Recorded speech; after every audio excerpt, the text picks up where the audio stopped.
The morning air around West Ridge High was thick with anticipation. A new student had just transferred in, tall, composed, eyes calm but alert. Her name was Mara Daniels. She moved with quiet confidence, wearing her braided hair like a crown. Few knew where she was from, and fewer cared to ask, especially the group of seniors who ruled the hallways with sneers and sarcasm. Led by Jordan, an entitled varsity footballer, and backed by Lena and Matt, the trio was notorious for picking on anyone different. Before we continue, hit that subscribe button, turn on your notification bell to get notified for more, share to friends. Where are you watching from? Please tell us in the comments. We love seeing how far our story goes. Mara's first day was unassuming. She kept to herself, spoke only when spoken to, and didn't try to impress. That quiet strength, however, seemed to provoke Jordan. By lunchtime, whispers were already flying. Who does she think she is? Lena scoffed. No one walks in here acting like they're better than us, Matt added, spinning his soda can. They decided to teach her a lesson. That afternoon, as Mara stepped out toward the backfield shortcut to her bus, she noticed the corridor unusually empty.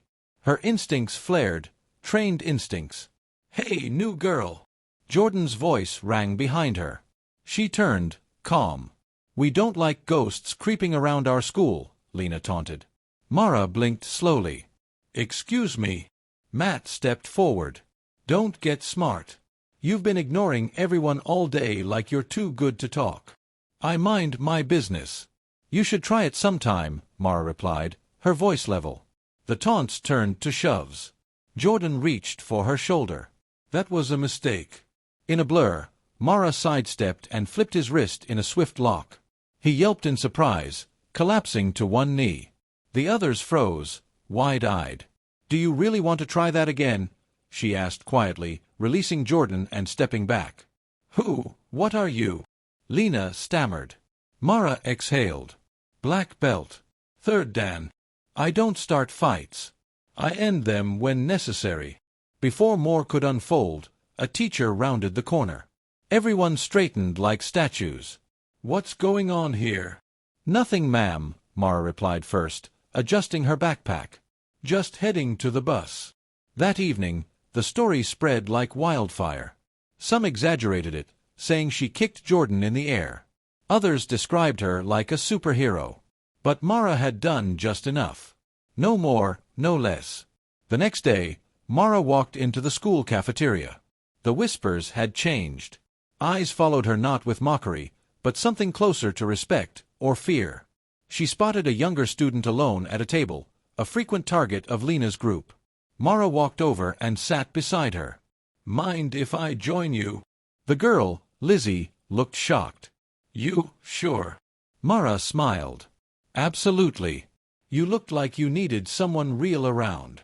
The moment shifted the school's tone. Suddenly, the feared trio was silent. Jordan avoided eye contact. Lena, humiliated by inaction, began lashing out in other ways, online mostly, until one of her posts mocking Mara's hair backfired. It went viral, not the way she hoped. Thousands came to Mara's defense. One comment read, "It's the quiet ones you should never mess with." She didn't just defend herself, she carried herself with dignity. By Friday, the principal had called Mara in, not for punishment, but to thank her. Apparently, complaints about bullying had dropped drastically. Students felt safer. "Your presence has changed the energy in this school," Principal Owens said. "I didn't come here to fight," Mara replied. "I just won't stand by and watch others get hurt." That weekend, Mara was invited to speak at the school's anti-bullying assembly. She didn't want to be in the spotlight, but she knew the message mattered.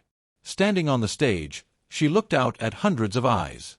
"I was taught to defend, not to attack," she began. "Karate isn't about violence. It's about discipline, restraint, and respect, especially for yourself.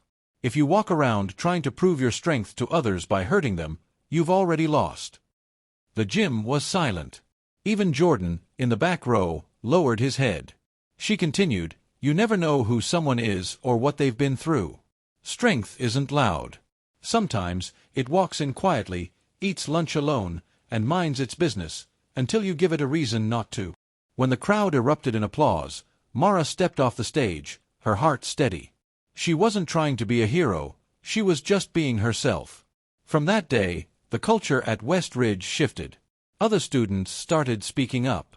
New friendships formed across cliques. Lizzie, once shy and withdrawn, joined the school's debate club and won her first trophy. As for Jordan, he eventually approached Mara. "Hey," he said one day after class. "I was a jerk. You didn't deserve that." Mara nodded. "Thanks.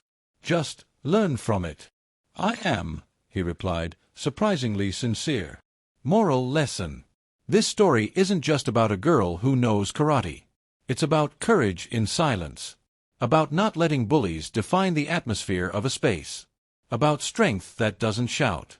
Society must learn that standing up isn't always about fists. Sometimes it's about quiet confidence, about refusing to be broken or provoked, about helping others find their voice through your example.